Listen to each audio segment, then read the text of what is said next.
अस्सलाम वालेकुम dear student and friends. सो आज मैं लेसन नंबर 25 स्टार्ट कर रही हूँ साइकोलॉजी 610 का, जिसमें वही लेसन नंबर 24 की जो बातें हैं वो डिस्कस की जा रही हैं, यानी basic neuro anatomy of brain. Last lecture जो था उसमें हमने ब्रेन और स्पाइनल कॉर्ड के कुछ जो है मतलब स्ट्रक्चर्स पढ़े थे उनके, और जो उनके अंदर चीज़ें मौजूद हैं जैसे कि cerebrospinal fluid, glial cells, neurons वगैरह के बारे में हमने पढ़ा था। अब न्यूरॉन का स्ट्रक्चर क्या होता है, लास्ट में हमने क्या पढ़ा था लास्ट लेसन में कि न्यूरॉन जो है वो एक स्पेशलाइज्ड सेल होता है, ठीक है। तो यानी ये तमाम दूसरे सेल्स जो होते हैं बॉडी में उनके सिमिलर होता है, लेकिन ये क्या होता है, ये एक ख़ास सेल होता है, स्पेशलाइज सेल होता है, ठीक है। सेल के जितने भी स्ट्रक्चर होते हैं उनकी कंपोजिशन में ये बिल्कुल सेम होता है न्यूरॉन, लेकिन जो उसके दूसरे कैरेक्टरिस्टिक्स हैं वो मुख्तलिफ हैं दूसरे सेल्स से, ठीक है। अब हम जो न्यूरॉन स्ट्रक्चर यानी पढ़ रहे हैं ये उस न्यूरॉन को पढ़ रहे हैं जो कि ब्रेन में प्रेजेंट है, ठीक है। अब सेल बॉडी और सेल सोमा यानी हम इसे जो है क्या कहते हैं, सेल बॉडी और सेल सोमा दोनों एक ही चीज़ के नाम है, ठीक है। न्यूरॉन का जो स्ट्रक्चर है उसमें बेसिकली तीन चीज़ें शामिल हैं, तीन अहम स्ट्रक्चर्स शामिल हैं, क्या सेल बॉडी और सेल सोमा, दूसरा है एक्सोन और तीसरा है डेंड्राइट्स। सबसे पहले हम सेल सोमा को डिस्कस करते हैं। सेल सोमा जो है वो साइटोप्लाज्म से मिलकर बना होता है। इसमें न्यूक्लियस, न्यूक्लियोलस और फ्री राइबोसोम्स प्रेजेंट होते हैं जो कि राइबोन्यूक्लिक प्रोटीन्स के लिए साइट्स मुहैया करते हैं, ठीक है। इसमें रफ एंडोप्लाज्मिक और स्मूथ एंडोप्लाज्मिक रेटिकुलम, माइटोकॉन्ड्रिया और दूसरी बॉडीज़ भी प्रेजेंट होती हैं।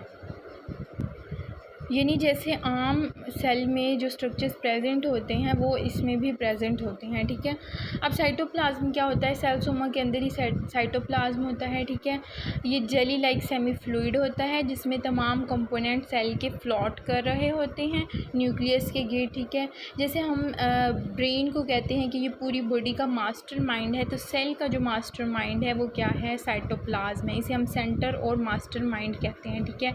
ये क्या करता है, डीएनए के लिए जेनेटिक कोड मुहैया करता है, डीएनए को यूज़ करते हुए मैन्युफैक्चर करता है मैसेंजर आरएनए को। डीएनए और मैसेंजर आरएनए ये क्या है, ये हेरिडिटरी स्ट्रक्चर्स हैं, यानी ये आगे जो हेरिडिटी होती है उसमें विरासत में जाने के जो है अहम किरदार अदा करते हैं। ये जो है बालों का कलर, आइज़ का कलर, कॉम्प्लेक्शन और जितनी तमाम अहम चीज़ें हैं वो जो है नेक्स्ट जनरेशन में ट्रांसफ़र करता है डीएनए, ठीक है, मैसेज की सूरत में। तो ये जो डीएनए है ये भी सेल में यानी न्यूरॉन के अंदर प्रेजेंट होता है। अब न्यूक्लियोलस क्या है, न्यूक्लियस के साथ ही अंदर की साइड पे एक स्ट्रक्चर होता है जो कि राइबोसोम्स को मैन्युफैक्चर करता है, और वो राइबोसोम क्या करते हैं, वो जेनेटिक जो कोड है उसको साइटोप्लाज्म यानी सेंटर तक लेकर जाते हैं, ठीक है।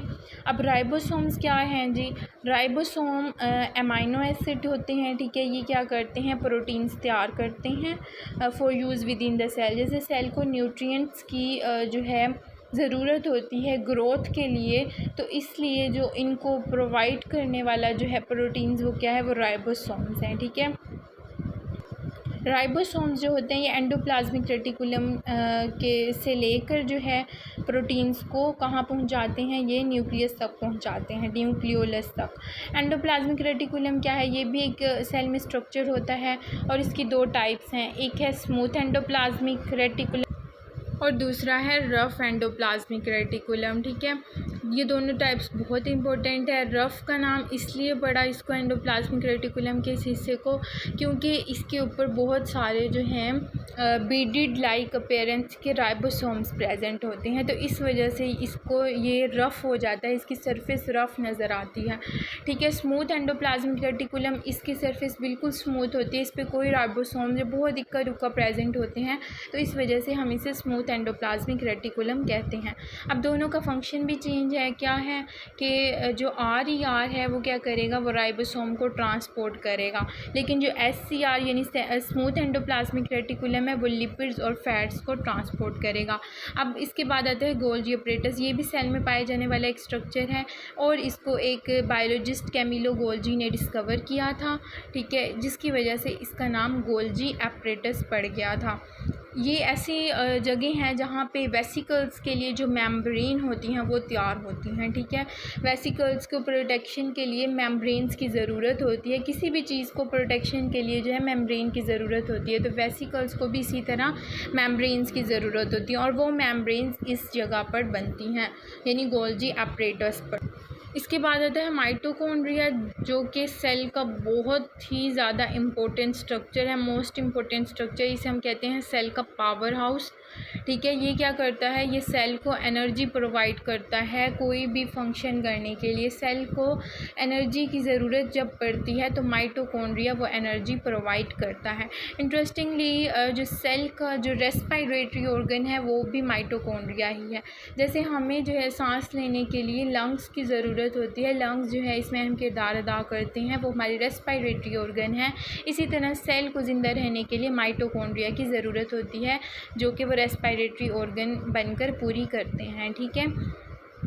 तो इसके बाद आते हैं माइक्रोफिलामेंट्स एंड माइक्रोट्यूब्यूल्स। ये भी सेल में स्ट्रक्चर्स होते हैं, ये ट्यूब्स लाइक होते हैं, जैसे ट्यूब्स होती हैं, और फिलामेंट्स लाइक स्ट्रक्चर होते हैं, ठीक है। सेल में सेल की शेप को मेंटेन करना, उसमें जो चेंजेस आ रही हैं, वो टूट रही है, कब बन रही है, यानी उसकी मेम्ब्रेन या अंदर के जितने भी प्रोसेसेस हैं वो ये कंट्रोल करते हैं, माइक्रोफिलामेंट एंड माइक्रोट्यूब्यूल्स। अब सेल सोमा को जो है हमने पढ़ लिया है, ठीक है। इसका दूसरा पार्ट हम स्टार्ट करते हैं, एक्सोन। एक्सोन जो है सेल का आउटपुट एंड होता है, ठीक है, यानी जहाँ पे सेल ख़त्म हो रहा है उसका आउटपुट, जहाँ पे सेल बाहर की तरफ जो चीज़ें ट्रांसफ़र कर रहा है या बाहर से चीज़ें ले रहा है, उसे हम एक्सोन कहते हैं, ठीक है। अब सेल क्या जो है ये क्या करता है, ये एमर्जिस करता है एट एक्सोनल हिलॉक, ठीक है। यहाँ पे क्या होता है, मैसेज की समेशन, यानी यहाँ पे तमाम मैसेज इकट्ठे होंगे और वो फिर बाहर की तरफ या अंदर की तरफ ट्रांसपोर्ट होंगे, ठीक है। इसके अंदर न्यूरोट्यूब्यूल्स होती हैं, इसकी शेप और फॉर्म को सपोर्ट प्रोवाइड करने के लिए, और ट्रांसपोर्ट सिस्टम भी प्रोवाइड करते हैं, ठीक है। ये वेसिकल्स जो होती हैं इनके अंदर उनमें न्यूरोट्रांसमीटर होते हैं जो कि एक्सोन की एनर्जी जो है उसको मेंटेन करते हैं, जो एनर्जी मैसेज ट्रांसमिट करने के लिए चाहिए होती है, ठीक है। तो वो कौन प्रोवाइड करता है, वो न्यूरोट्रांसमीटर प्रोवाइड करते हैं। जो माइलिन शीट होती है उसने एक्सोन को कवर किया होता है, बीच में जो इनके गैप्स आते हैं उन्हें हम नोड्स ऑफ फ्रेनवियर कहते हैं, जो हमने लास्ट लेक्चर में पढ़े थे। प्री साइनेप्टिक एक स्पेस होती है और दूसरी पोस्ट साइनेप्टिक होती है। प्री साइनेप्टिक जो एंड होता है वो साइनेप्स यहाँ से स्टार्ट होती है, उससे पहले, यानी प्री मीन्स बिफोर, साइनेप्स से पहले एक एंड होता है, उसे हम प्री साइनेप्टिक कहते हैं एक्सोन, और उसके अंदर साइनेप्टिक बटन होते हैं जो कि ट्रांसमिशन के लिए बहुत ज़्यादा इंपॉर्टेंट होते हैं, और वो क्या करते हैं, न्यूरोट्रांसमीटर्स को यूज़ करते हैं। न्यूरोट्रांसमीटर कोई भी केमिकल होता है, ठीक है, जैसे एपिनेफ्रिन, नोरेपिनेफ्रिन, इस तरह, ठीक है। इसके बाद जो है आता है पोस्ट साइनेप्टिक जो होती है, वो साइनेप्स के जब एंड हो जाता है तब वो शुरू होती है, ठीक है। डेंड्राइट्स आते हैं। डेंड्राइट्स क्या हैं, न्यूरॉन्स के जो रिसीविंग एंड्स होते हैं, यानी जो इंफॉर्मेशन को रिसीव करें, उन्हें डेंड्राइट्स कहते हैं। डेंड्राइट्स की मल्टीपल ब्रांचेस होती हैं, ठीक है, और साइनेप्सेस जो होती हैं वो इन्हीं ब्रांचेस पर डिपेंड करती हैं कि वो ब्रांच कहाँ पे है, वहीं पे वो प्रेजेंट होती हैं। उसके बाद आता है जी सेल मेम्ब्रेन, ठीक है। एक्सोन और डेंड्राइट्स हमने पढ़ ली, अब सेल सोमा भी पढ़ लिया। अब जो सेल मेम्ब्रेन है ये आउटर जो सबसे बाहर की मेम्ब्रेन है, वैसे तो दो मेम्ब्रेन्स होती हैं, ठीक है, लेकिन जो सेल का सबसे आउटर जो स्ट्रक्चर है उसे हम सेल मेम्ब्रेन कहते हैं, जिसने सेल को कंट्रोल या फिर उसको प्रोटेक्शन प्रोवाइड की होती है, ठीक है। ये हाईली एक्टिव साइटोप्लाज्म होता है जिसमें आयनिक और इलेक्ट्रिकल चेंजेस भी होते हैं, बायोकेमिकल प्रोसेसेस भी बहुत ज़्यादा इसमें होते हैं, ठीक है। ये प्रोसेसेस क्या करते हैं, इनके कुछ फंक्शंस होते हैं, कौन से बायोकेमिकल प्रोसेसेस के, ये क्या करते हैं, सिग्नल्स को ट्रांसमिट करते हैं थ्रू एक्सोन, और बायोकेमिकल प्रोसेस सोमा के अंदर भी ये करते हैं, ठीक है। उसके अलावा डेंड्राइट्स में जो ट्रांसमिशन होती है, रिसीविंग, वो भी करते हैं, और ये प्रोसेसेस सेल को अलाइव रखने के लिए जद्दोजहद करते हैं और सेल को फ्री ऑफ टॉक्सिन्स रखते हैं, यानी किसी भी जहरीले मादे से पाक रखते हैं बायोकेमिकल प्रोसेसेस सेल को, ठीक है। उसके अलावा ये मालिक्यूल्स को कंट्रोल करते हैं जो कि सेल बॉडी के अंदर दाखिल और उसे छोड़ रहे होते हैं, लीव कर रहे होते हैं। सेल मेम्ब्रेन यानी जिसे हम पढ़ रहे थे, ये बहुत ज़्यादा इंपॉर्टेंट है क्योंकि इसका रोल क्या है, ये सिग्नल को कंडक्ट करता है लॉन्ग द एक्सोन, डेंड्राइट में ये रिसेप्शन करता है, ठीक है, और कंट्रोल करता है मालिक्यूल्स जो मूव इन और आउट कर रहे होते हैं। अब इंट्रासेलुलर जो सबसे इंट्रासेलुलर यानी सेल के जो बाहर वाली जो कवर कर रही है, और मेम्ब्रेन जो सबसे अंदर वाली है, यानी जो दो मेम्ब्रेन्स थी, जो अंदर वाली मेम्ब्रेन है उसे हम इंट्रासेलुलर मेम्ब्रेन कहेंगे, ठीक है। उसे क्या, सॉरी, जो बाहर वाली है उसे हम इंट्रासेलुलर मेम्ब्रेन कहेंगे। ये दो लेयर से बनी होती है, एक होती है फैट, दूसरी होती है फॉस्फेट, इसलिए हम इसको फॉस्फोलिपिड कहते हैं, ठीक है। इसके दो पार्ट्स होते हैं, एक होता है हाइड्रोफोबिक वाटर रिपेलिंग यानी जो टेल होती है, और एक होता है hydrophilic water seeking head. Head जो होता है वो क्या होता है, वो फॉस्फेट्स होते हैं, इस वजह से वो वाटर को सीक्स करते हैं। फॉस्फेट्स को वाटर से मोहब्बत होती है, ठीक है, यानी वो वाटर को अपनी तरफ अट्रैक्ट करते हैं। जबकि जो हाइड्रोफोबिक होते हैं वो वाटर को रिपेल करते हैं, अपने से दूर करते हैं, ठीक है, उससे दूर भागते हैं, और ये हेड पार्ट होता है, ठीक है, सॉरी, हेड पार्ट हाइड्रोफिलिक और हाइड्रोफोबिक टेल पार्ट होता है। तमाम हाइड्रोफिलिक जो हेड्स होते हैं ये आउटसाइड यानी इंट्रा सेलुलर और एक्स्ट्रा सेलुलर जो मीडियम है उसके आउटसाइड पे प्रेजेंट होते हैं, जिसमें सिर्फ वाटर और दूसरे केमिकल्स शामिल होते हैं।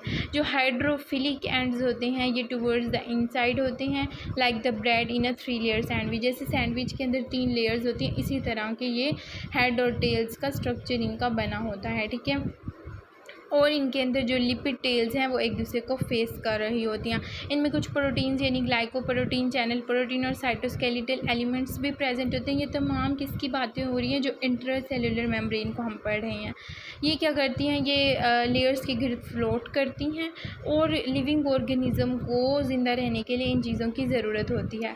With in this there is a system of regulation of movement of molecule, यानी मेम्ब्रेन के अंदर जो पोर्स हैं उनके गिर्द मूवमेंट ऑफ मालिक्यूल वो भी यही कंट्रोल कर रहे होते हैं, ठीक है। सेल के जो पार्ट्स दूसरे स्ट्रक्चर्स होते हैं, यानी ये सेल का स्ट्रक्चर बहुत ज़्यादा इंपॉर्टेंट है। सेल मेम्ब्रेन, डेंड्राइट्स, एक्सोन्स हो गए, और जो इसके अंदर हमने दूसरे स्ट्रक्चर्स पढ़े ये बहुत ज़्यादा इंपॉर्टेंट है सेल की रेगुलेशन के लिए, सेल की ग्रोथ के लिए, और सेल के जो मेंटेनेंस और फंक्शन है कि सेल को कैसे फंक्शन करना है, उस सब के लिए ये बहुत ज़्यादा इम्पोर्टेंट होते हैं।